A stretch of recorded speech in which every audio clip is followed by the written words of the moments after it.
कहानी की शुरुआत होती है रायलैंड नाम के एक आदमी से, जो इस वक्त एक स्पेसशिप के अंदर था। एक स्लीप कैप्सूल के अंदर वो न जाने कितने वक्त से सो रहा था। धीरे धीरे वो मेडिकली इंड्यूस्ड कोमा से बाहर आया। जैसे ही उसकी आंखें खुली, शिप की एआई मैरी ने उससे कुछ सवाल पूछने शुरू किए ताकि पता चले कि उसकी दिमागी हालत ठीक है या नहीं। लेकिन प्रॉब्लम ये थी कि रायलैंड को इस वक्त कुछ भी याद नहीं था। एक बार में तो उसे अपना नाम तक याद नहीं आया। इस सब से वो बहुत घबरा गया। एक रोबोट आर्म उसकी बॉडी को चेक कर रही थी, पर उसे खतरा समझकर वो घबराकर टेबल से उठ गया। वो शिप के अंदर भागता हुआ दूसरे लोगों को ढूंढने लगा। थोड़ी देर बाद उसे एक आदमी मिला, लेकिन जैसे ही उसने उस आदमी को देखा वो चौंक गया क्योंकि वो आदमी मर चुका था। अब रायलैंड और ज्यादा घबरा गया। वो जहाज के कॉरिडोर में भटकता रहा और समझने की कोशिश करने लगा कि वो है कहाँ पर। फिर उसे एक बड़ी खिड़की मिली। जब उसने बाहर देखा तो पता चला कि वो तो स्पेस के अंदर है। ये देखकर वो बिल्कुल ही हिल गया। उसने आसपास की मशीन्स देखी और एक अजीब बात समझ आई। वो जानता है इन मशीन्स के बारे में, उसे पता है इन्हें चलाना कैसे है। तब उसे एहसास हुआ कि वो जरूर एक साइंटिस्ट होगा। अगले कमरे ने उसे और भी ज्यादा इमोशनल कर दिया। वहाँ बड़ी बड़ी स्क्रीन्स पर धरती के सुंदर नजारों की वीडियोस चल रही थी। उन वीडियोस ने उसे याद दिलाया कि वो कितनी दूर आ चुका है। उसने साफ कपड़े पहने। तब जहाज की एआई मैरी ने उसे कहा कि अपनी डेली डायरी रिकॉर्ड किया करो, इससे तुम्हारी दिमागी हालत काफी अच्छी रहेगी। लेकिन रायलैंड ने कहा कि मेरी कैप्टन से बात करवाओ। तब मैरी ने बताया कि उसके अलावा क्रू का कोई भी मेंबर जिंदा नहीं बचा, सिर्फ वही अकेला बच पाया है। ये सुनकर रायलैंड ने मैरी से कहा कि शिप को वापस ले चलो, मुझे नहीं जाना जहाँ भी जा रही है ये। लेकिन मैरी ने कहा कि ये कमांड सिस्टम में नहीं है। फिर रायलैंड ने एक स्क्रीन पर सूरज को देखा। उसने सोचा कि वो अभी भी सोलर सिस्टम में है, इसीलिए उसने अर्थ पर मैसेज भेजने की बात की। मैरी ने बताया कि मैसेज पहुंचने में लगभग 12 साल लगेंगे। ये सुनकर वो परेशान हो गया। उसने स्टार मैप चेक किया और समझा कि वो स्टार जो उसे दिख रहा है वो सन नहीं है, ये तो कोई और ही तारा है। उसने फ्यूल लेवल चेक किया और कुछ कैलकुलेशंस की। सारे नंबर देखकर उसे समझ आया कि वो धरती से 113 लाइट ईयर्स दूर है। मतलब घर जाने में तो बहुत टाइम लगेगा। ये समझकर वो बिल्कुल टूट गया। तभी उसके सर में दर्द हुआ और कुछ पुरानी यादें वापस आने लगी। उसे याद आया कि वो एक मोलेक्युलर बायोलॉजिस्ट था, लेकिन बाद में वो स्कूल टीचर बन गया था। उस वक्त दुनिया भर में एक खास खबर के बारे में बहुत ज्यादा बात हो रही थी। सूरज के आसपास एक अजीब सी लाइन आ गई थी। उसने अपने स्टूडेंट्स को समझाया कि इस लाइन को पेट्रोविच लाइन बोला गया है और ये सूरज से लेकर वीनस तक जा रही है और धीरे धीरे इससे सूरज बहुत कमजोर हो रहा है। उसने बच्चों को बताया कि अगर ये प्रोसेस चलता रहा तो 30 साल के अंदर धरती ठंडी होने लगेगी। एक स्टूडेंट डर गया कि जिंदगी खत्म हो जाएगी क्या सर? पर रायलैंड ने कहा कि दुनिया के बेस्ट साइंटिस्ट सॉल्यूशन ढूंढने की कोशिश कर रहे हैं। 30 साल से पहले तो कुछ ना कुछ ठीक हो ही जाएगा।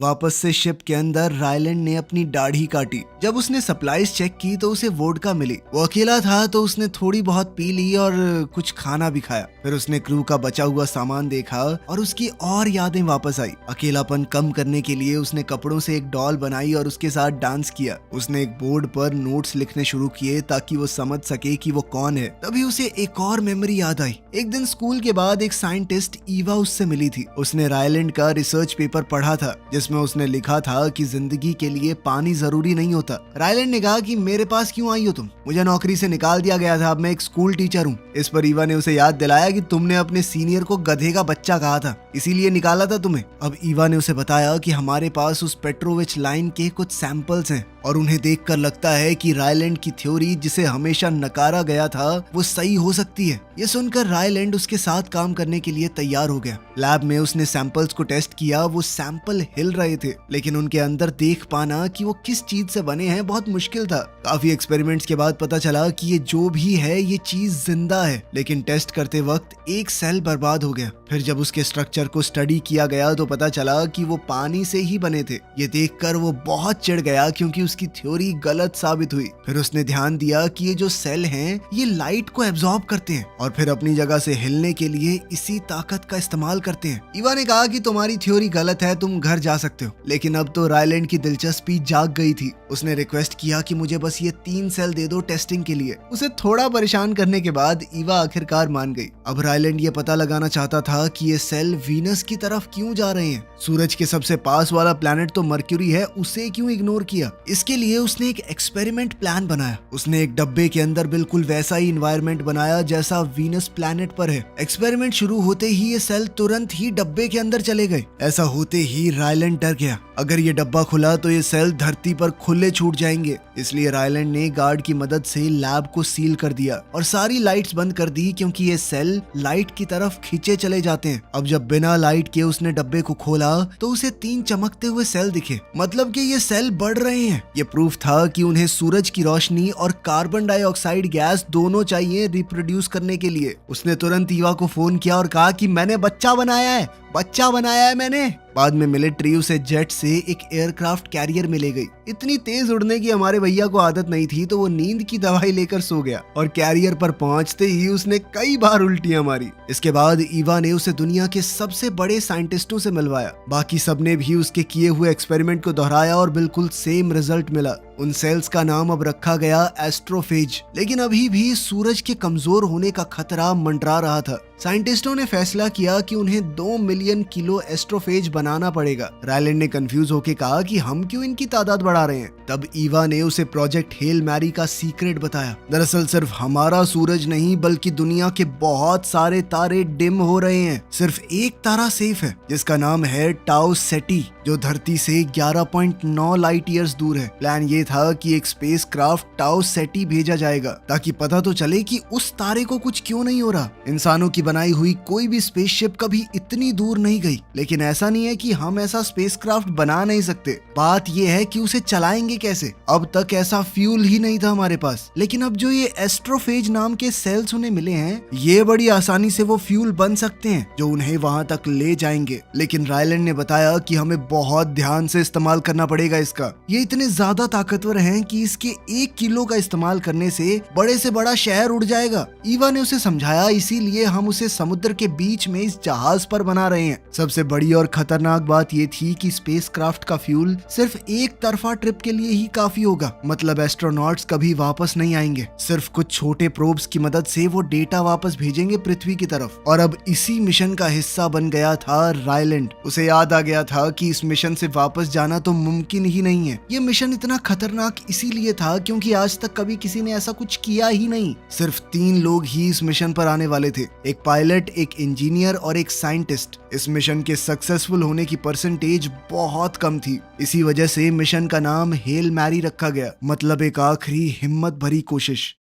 अब रायलैंड की ज्यादातर याददाश्त वापस आ गई थी। अब वो दोबारा से अपने साथियों के पास गया। उन्हें देखकर उसका दिल भरा है। उसने उनकी लाशें साफ की, उनकी तस्वीरें उनके कपड़ों की जेब में रखी और उन्हें याद करते हुए भावुक होकर कुछ बातें कही। रोते हुए उसने वादा किया कि वो मिशन को पूरा करने की पूरी कोशिश करेगा। फिर उसने अपने दोनों साथियों की लाशें बाहर स्पेस में भेज दी। कुछ समय बाद मैरी ने बताया कि उनका शिप टाउ सेटी के पास पहुंच रहा है, इसीलिए इंजन्स को बंद कर दिया गया। जैसे ही शिप उस तारे के ऑर्बिट में घुसा तो जहाज की ग्रेविटी बंद हो गई और रायलैंड हवा में तैरने लगा। मुश्किल से खुद को संभालते हुए उसने बाहर देखा। यहाँ पर भी वो पेट्रोविच लाइन मौजूद है, लेकिन तारा एकदम ठीक है। तभी उसने अपने पास में एक और स्पेसशिप देखा, जिसे देखकर वो बिल्कुल हैरान रह गया। जैसे ही वो शिप ज्यादा पास आ गया तो रायलैंड तुरंत पायलट की सीट पर गया और अपने शिप को थोड़ा दूर ले गया। लेकिन थोड़ी देर बाद दूसरा शिप दोबारा से पास आ गया। रायलैंड जितना दूर जाता वो उतना ही नजदीक आ जाता। आखिर में उस अजनबी शिप ने एक छोटी सी चीज उसकी तरफ फेंकी। रायलैंड डर गया कि कहीं ये कोई बम तो नहीं है, इसीलिए उसने उसे नजरअंदाज कर दिया। वो चीज उसके शिप से टकराकर कहीं और ही चली गई। थोड़ी देर बाद एक और वैसी ही चीज भेजी, लेकिन इस बार रफ्तार बहुत कम थी। तो रायलैंड ने ये सोचकर कि पिछले वाला बम तो नहीं था, तो इसे बाहर जाके पकड़ के देखता हूँ ये है क्या।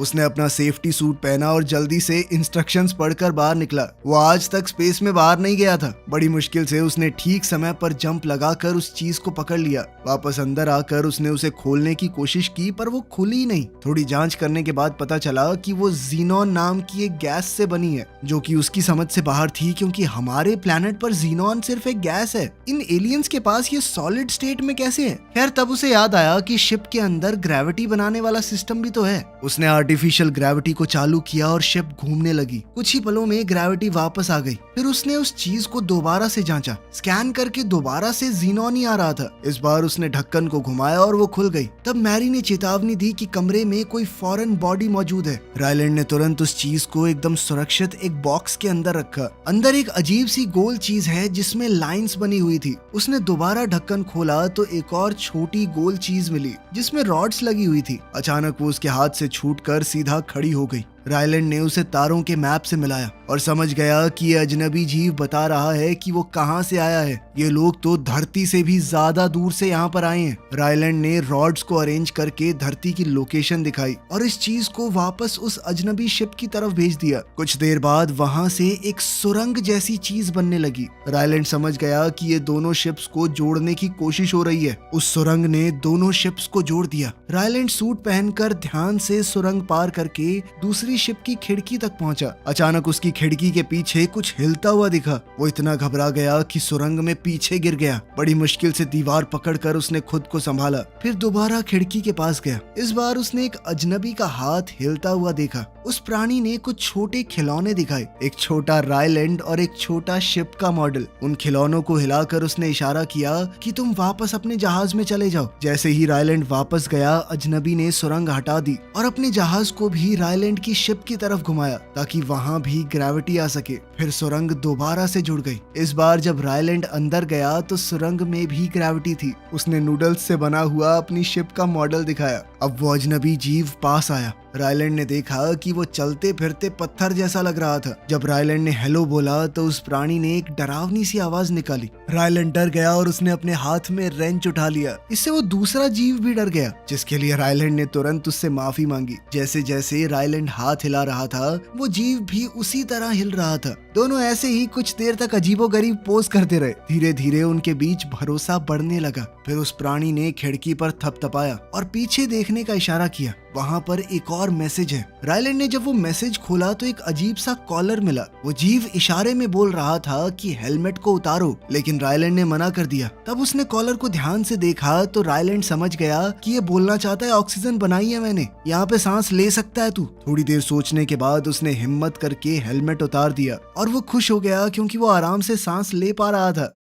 बाद में उसने पहले वाले मैसेज को दोबारा देखा और समझा कि उसने पेट्रोविच लाइन दिखाई थी। मतलब वो एलियन भी यहाँ पर इसी प्रॉब्लम का आंसर ढूंढने आया है। रायलैंड सुरंग में वापस गया और इशारा किया कि दोनों मिलकर काम कर सकते हैं, लेकिन पहले उन्हें आपस में बात करना सीखना होगा। उसने सोचा कि मैथ्स तो यूनिवर्सल है, वो हर जगह एक जैसा होता है, इसीलिए उसने नापने वाली टेप दिखाई। लेकिन वो जीव तो उसके साथ खिलौने की तरह खेलने लगा। फिर उसने घड़ी दिखाई, लेकिन तब भी कुछ समझ नहीं आया। तब रायलैंड ने देखा कि उस अजनबी जहाज में अंधेरा है और इस जीव का कोई चेहरा नहीं है। उसने अंदाजा लगाया कि ये जीव अंधा हो सकता है ये आवाज के गूंजने से रास्ता समझता हो। रायलैंड ने उस जीव का नाम रॉकी रखा। फिर वो अपने शिप में गया और घड़ी को बदला ताकि उसके नंबर ऊपर उभर आए। जब उसने उस जीव को दिखाया जिसका नाम अब उसने रॉकी सोचा था, तो रॉकी ने नंबर्स महसूस किए और खुशी से छोटा सा डांस करने लगा। रायलैंड ने उसे थम्स अप सिखाने की कोशिश की, लेकिन रॉकी के हाथ की बनावट अलग थी, इसीलिए वो हमेशा थम्स डाउन करता था। थोड़ी देर बाद रॉकी एक और चीज लेकर आया जिसमें घूमने वाला निशान है। रायलैंड समझ गया कि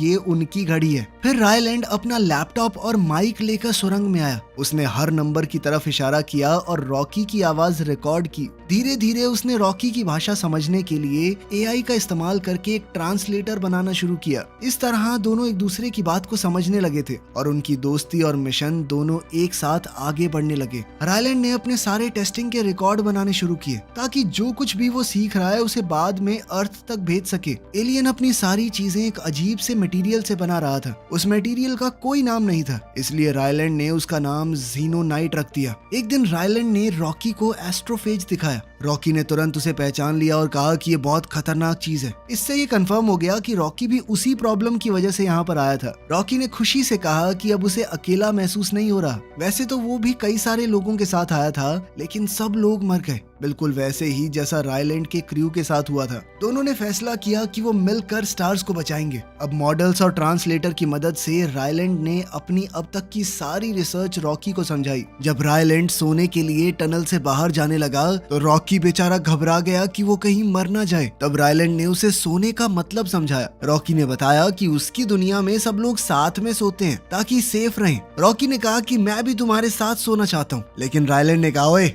ऐसे नहीं बोलते, गंदी बात लगती है ये। लेकिन तब जाकर रॉकी ने बताया कि मैंने अपने पूरे क्रू को सोते हुए देखा था, लेकिन वो कभी उठे ही नहीं। तब रायलैंड उसकी बात समझकर मान गया। उसने बेड जैसी जगह बनाई और दोनों खिड़की के पास साथ में सो गए। एक फ्लैशबैक में ईवा ने रायलैंड को 3 एस्ट्रोनॉट से मिलवाया जो इस मिशन के लिए चुने गए थे। अभी इस टीम में रायलैंड नहीं था। उन्होंने रायलैंड से कहा कि शिप में ऐसा सिस्टम होना चाहिए जिससे मिशन पूरा होने के बाद सेल्फ डिस्ट्रक्शन ऑन हो जाए, क्योंकि वो भूख प्यास से धीरे धीरे नहीं मरना चाहते। रायलैंड ने उन्हें इंजन का डेमो दिखाया। एस्ट्रोफेज इंजन इतना पावरफुल था कि कुछ ही सेकंडों में उसने 1 टन मेटल को पिघला दिया। आज के दिन रायलैंड अपनी यादों को समझने की कोशिश कर रहा था। तभी उसने एक आवाज सुनी। जब उसने दरवाजा खोला तो देखा कि रॉकी एक छोटा प्रेशराइज्ड बबल सूट पहनकर उसके शिप में आ गया था। रॉकी इंसानों की बनाई टेक्नोलॉजी देखकर इंप्रेस हुआ, लेकिन उसने रायलैंड से कहा कि गंद बहुत फैलाता है तू, गंदा इंसान। रायलैंड ने कहा कि दोनों को अलग अलग अपने अपने शिप्स में काम करना चाहिए। उसने कहा कि मैं यहीं पे एक कमरा बना लेता हूँ, दोनों साथ में काम करेंगे यार, जल्दी हो जाएगा। रॉकी रायलैंड की बात मानता नहीं था। फिर ये भी बात है कि कुत्ता थोड़ी एलियन है, वो भी हमसे एडवांस। रॉकी के खाना खाने का तरीका भी उसे बहुत अजीब लगा। रॉकी दीवार के आर पार देख सकता था और उसकी सुनने की ताकत बहुत तेज थी, इसीलिए रायलैंड को बिल्कुल भी प्राइवेसी नहीं मिल रही थी। खैर, शिप्स की टेक्नोलॉजी के बारे में बात करते हुए रायलैंड को पता चला कि रॉकी की प्रजाति रेडिएशन के बारे में कुछ नहीं जानती। रायलैंड ने उसे समझाया कि रेडिएशन की वजह से ही तुम्हारे क्रू की मौत हुई है। रॉकी बच गया क्योंकि उसकी वर्कशॉप एस्ट्रोफेज के पास थी और एस्ट्रोफेज रेडिएशन से बचाता है। दोनों ने फैसला किया कि उन्हें इस सूरज के आसपास वाले एस्ट्रोफेज के सैंपल चाहिए कि कहीं ये अलग तो नहीं। रायलैंड ने शिप्स अलग किया और अपने जहाज को नजदीक के प्लैनेट की तरफ ले गया। सफर 11 दिन तक चला। इस दौरान रायलैंड ने रॉकी को अर्थ की रिकॉर्डिंग्स दिखाई। रॉकी ने बताया कि मुझे अपना साथी याद आ रहा है, मतलब एक तरह से उसकी बीवी जिसके साथ वो 186 साल तक रहा। ये बात रायलैंड को बड़ी अजीब लगी। पता चला कि रॉकी की प्रजाति 300 से ज्यादा साल तक जीती है। तभी अचानक रायलैंड को एक और फ्लैशबैक दिखा। वो शिप के बार में टीम के साथ था। पार्टी में उसका कुछ खास मन नहीं लग रहा था तो वो बाहर निकल गया। बाहर उसे ईवा मिली। रायलैंड ने कहा कि सब लोग इतने खुश कैसे हो सकते हैं, सबको पता है कि ये 3 एस्ट्रोनॉट्स मरने वाले हैं, वापस नहीं आएंगे।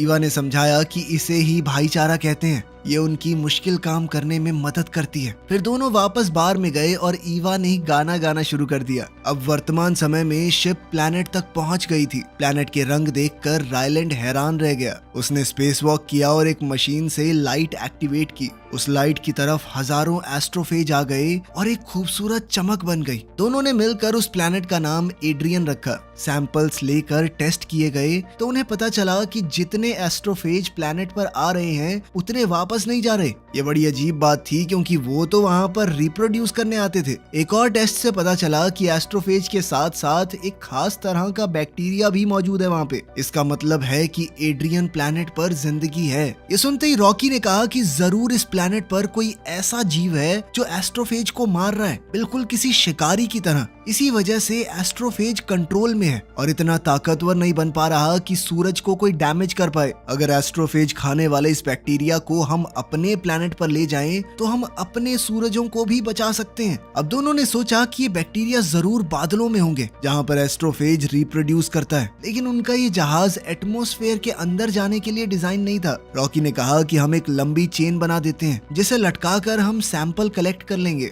जिस पर रायलैंड ने कहा कि ये बिल्कुल मछली पकड़ने जैसा है। लेकिन दिक्कत ये थी कि रायलैंड जहाज का साइंटिस्ट था, पायलट नहीं। उसको ज्यादा एक्सपीरियंस नहीं था जहाज उड़ाने का, इसीलिए उसने पूरी प्रैक्टिस की ताकि शिप ज्यादा एटमॉस्फेयर में ना चला जाए, क्योंकि फिर वो प्लैनेट के अंदर खींचे चले जाएंगे। प्रैक्टिस के दौरान रॉकी अर्थ के लिए वीडियोस बनाता रहता। उसे लग रहा था कि पृथ्वी पर लोग उसे लाइव देख रहे हैं। रायलैंड ने बताया कि भाई ये लाइव नहीं है, लास्ट में एक प्रोब भेजेंगे, उसमें ये सारी इंफॉर्मेशन होगी, वो जाएगा पृथ्वी तक। ये सुनकर रॉकी ने कहा कि तू खुद जा तो रहा है, ले जाइयो ना। इस पर रायलैंड ने भारी मन से कहा कि भाई मैं नहीं जा सकता वापस, यहीं मर जाऊंगा मैं, इतना फ्यूल ही नहीं है मेरे पास वापस जाने का। ये सुनकर रॉकी बहुत मायूस हो गया। उसने अकेले में जाकर कुछ कैलकुलेशंस की और बाद में वो रायलैंड के सामने आया और धीरे से कहा कि नहीं मरेगा तू, मैं तुझे फ्यूल दूंगा, मेरे पास इतना फ्यूल है, मैं थोड़ा धीरे चला जाऊंगा, 4 साल ज्यादा लगेंगे मुझे, लेकिन तू वापस जाएगा। अपने इस अनजान दोस्त की बात सुनकर रायलैंड बहुत इमोशनल हो गया। उसने रॉकी के बबल सूट को हग किया। जल्द ही सैंपल कलेक्ट करने का दिन आ गया। रायलैंड ने जहाज को एटमॉस्फेयर के काफी करीब पहुंचाया और चेन के साथ प्रोब नीचे भेजा। जब सैंपल तैयार हो गए तो रायलैंड बाहर निकला उसे वापस लाने के लिए। इस सब में बहुत देर लग रही थी और एटमॉस्फेयर की गर्मी से जहाज को बहुत नुकसान भी पहुंच रहा था। अचानक एक मेटल का टुकड़ा टूटकर रायलैंड से टकरा गया और वो बेहोश हो गया। ये देखकर रॉकी बहुत ज्यादा परेशान हो गया। वो बार बार रायलैंड का नाम पुकारता रहा। थोड़ी देर बाद जब उसे होश आया तो देखा कि प्रोब अभी भी चेन से लटक रहा है। टेम्परेचर बढ़ता जा रहा था तो रॉकी ने कहा कि वापस अंदर आ भाई, बाद में नया सैंपल ले लेंगे। लेकिन रायलैंड ने कहा कि दोबारा नहीं हो पाएगा। वो प्रोब लेने के लिए आगे बढ़ा, लेकिन एक और मेटल का टुकड़ा उससे टकरा गया और वो टेदर में उलझ गया। उसने चाकू से रस्सी को काट दिया और सिर्फ हाथ से जहाज को पकड़कर मुश्किल से वापस अंदर आया। जहाज प्लैनेट एड्रियन से तो दूर निकल गया, लेकिन उनका एक हिस्सा अभी भी टूट रहा था और धमाके का खतरा बना हुआ था। रायलैंड ने इंजन पूरी पावर पर चला दिए ताकि जहाज जल्दी से दूर चला जाए। सुरक्षित दूरी पर पहुंचने के बाद इंजन बंद किए गए, फिर भी जहाज कंट्रोल से बाहर घूमने लगा। रायलैंड ने चेक किया तो पता चला कि फ्यूल टैंक में छेद हो गया है और 2 कंटेनर से फ्यूल लीक हो रहा था। सिचुएशन खतरनाक थी, इसीलिए उन्हें उन फ्यूल कंटेनर्स को अलग करना पड़ा ताकि शिप बच सके और मिशन जारी रह सके। अब जहाज बहुत जोर से हिल रहा था, इतनी स्पीड में बटन दबाना मुश्किल हो रहा था, लेकिन रायलैंड ने हिम्मत नहीं छोड़ी। उसने कोशिश करके दोनों फ्यूल कंटेनर्स अलग कर दिए। जैसे ही वो अलग हुए शिप फिर से सीधा चलने लगा, लेकिन अचानक आए झटके की वजह से रायलैंड और रॉकी दोनों बेहोश हो गए। थोड़ी देर बाद रायलैंड को होश आया। उसने घूमती हुई ग्रेविटी बनाने वाली मशीन चालू करने वाला बटन दबाने की कोशिश की ताकि शिप को अंदर से चलाना आसान हो जाए, लेकिन उसकी ताकत खत्म हो गई थी। वो फिर से बेहोश हो गया। रॉकी भी होश में आया। उसने रायलैंड से बात करने की कोशिश की, लेकिन ट्रांसलेटर काम नहीं कर रहा था। रॉकी बहुत घबरा गया। मजबूरी में वो अपने सेफ्टी बबल से बाहर निकला। बाहर का माहौल उसके शरीर को दर्द दे रहा था, फिर भी उसने खुद जाकर बटन दबाए। फिर रॉकी ने बहुत मुश्किल से रायलैंड को फर्स्ट एड रूम तक पहुंचाया,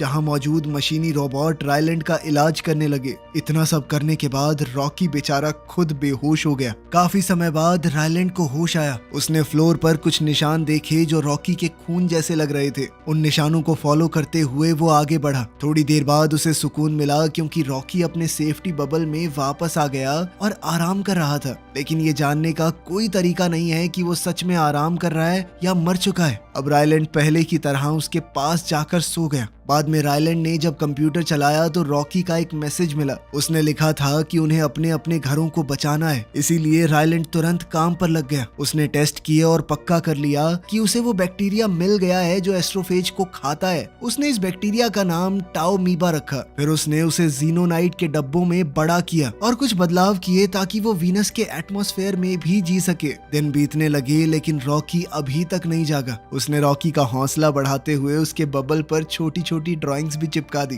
कुछ देर बाद रायलैंड थोड़ी देर के लिए सोया। अचानक एक आवाज से उसकी आंख खुल गई। उसने देखा कि रॉकी ठीक हो गया था। खुशी के मारे उसने तुरंत रॉकी को गले लगा लिया।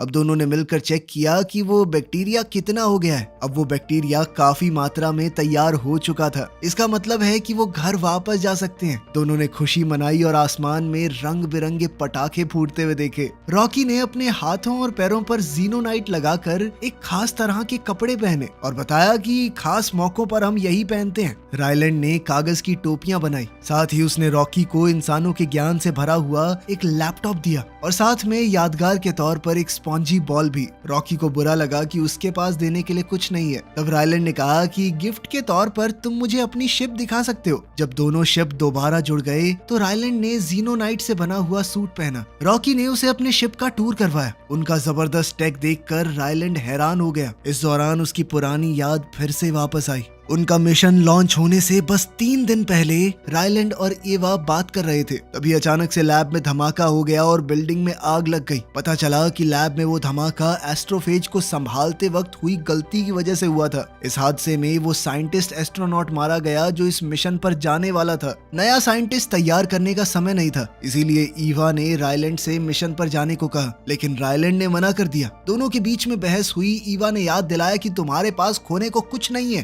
परफेक्ट परफेक्ट कैंडिडेट हो तुम, ना परिवार ना गहरे दोस्त, तुम्हारा तो कोई पालतू कुत्ता तक नहीं है। उसने रायलैंड से कहा कि 3 घंटे ले लो और सोचो इस बारे में। 3 घंटे पूरे होने के बाद रायलैंड ने एवा से कहा कि वो अभी भी मिशन पर नहीं जाना चाहता। एवा ने उसे समझाया कि सबकी भलाई के लिए जरूरी है। मान लिया कि स्पेस में तुम मरोगे, लेकिन अगर ये मिशन पूरा नहीं हुआ तो यहाँ पर सब लोग मरेंगे। जितने बच्चे तुमने पढ़ाए हैं, मासूम लोग, औरतें, बूढ़े, जवान, सब मरेंगे। अब रायलैंड भागने की कोशिश करने लगा, लेकिन सिक्योरिटी ने उसे पकड़ लिया और बेहोश करने वाली दवा दी, जिसके बाद उसे जबरदस्ती जहाज पर भेजा गया। वर्तमान समय में रॉकी ने रायलैंड की शिप का डैमेज ठीक करने में मदद की। अब सच में घर लौटने का समय आ गया था। दोनों एक दूसरे को अलविदा कहते हुए बहुत इमोशनल हो गए। जाने से पहले रायलैंड ने एकदम हीरो वाले अंदाज में रॉकी से कहा, ठीक है भाई, फिर मिलेंगे। लेकिन रॉकी ने कहा कि ये तो अजीब बात हो गई, क्योंकि हम दोबारा कभी नहीं मिलने वाले। इस पर रायलैंड ने कहा कि कभी इतना श्योर नहीं होना चाहिए चीजों को लेके। फिर दोनों अपनी अलग अलग दिशाओं में निकल गए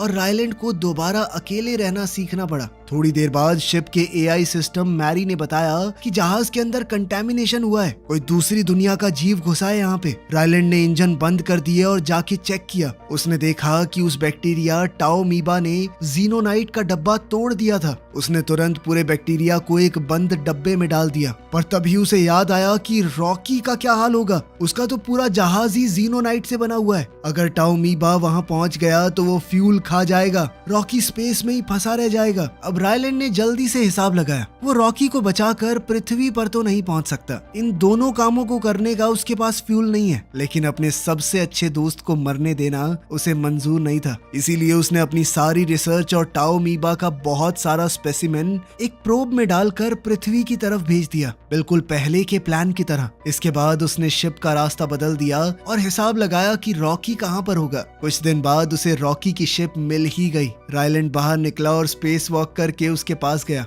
उसने जोर जोर से खिड़की पर हाथ मारा। रॉकी आया और उसे अंदर ले गया। कई सालों बाद वो प्रोब आखिरकार पृथ्वी पर पहुंच गया। ईवा ने रिकॉर्डिंग्स में रॉकी को देखा। अर्थ का टेम्परेचर काफी कम हो चुका था, लेकिन अब लोगों के पास अपने सूरज को बचाने का तरीका था। वहीं दूसरी ओर हम रॉकी के प्लैनेट को देखते हैं, जो पहले ही बच चुका था रायलैंड की वजह से। एलियंस ने रायलैंड का धन्यवाद करते हुए उसके लिए पृथ्वी जैसी ही जगह बना दी थी। साथ ही उसने एलियंस की भाषा भी सीख ली थी और अब बिना ट्रांसलेटर के वो रॉकी से सीधी बात करता था। एक दिन रॉकी ने बताया कि साइंटिस्टों ने एक नया स्पेसशिप बना दिया है, जिससे रायलैंड चाहे तो पृथ्वी वापस जा सकता है। लेकिन रायलैंड ने कहा कि मुझे सोचने के लिए थोड़ा वक्त चाहिए। इस पर रॉकी खुश होकर बोला कि भाई जितना चाहिए उतना टाइम ले। दरअसल रायलैंड वहीं रहकर अब एलियन बच्चों का टीचर बन चुका था। वीडियो पसंद आई तो लाइक कर देना, चैनल को सब्सक्राइब कर लेना। मिलते हैं अगली वीडियो में।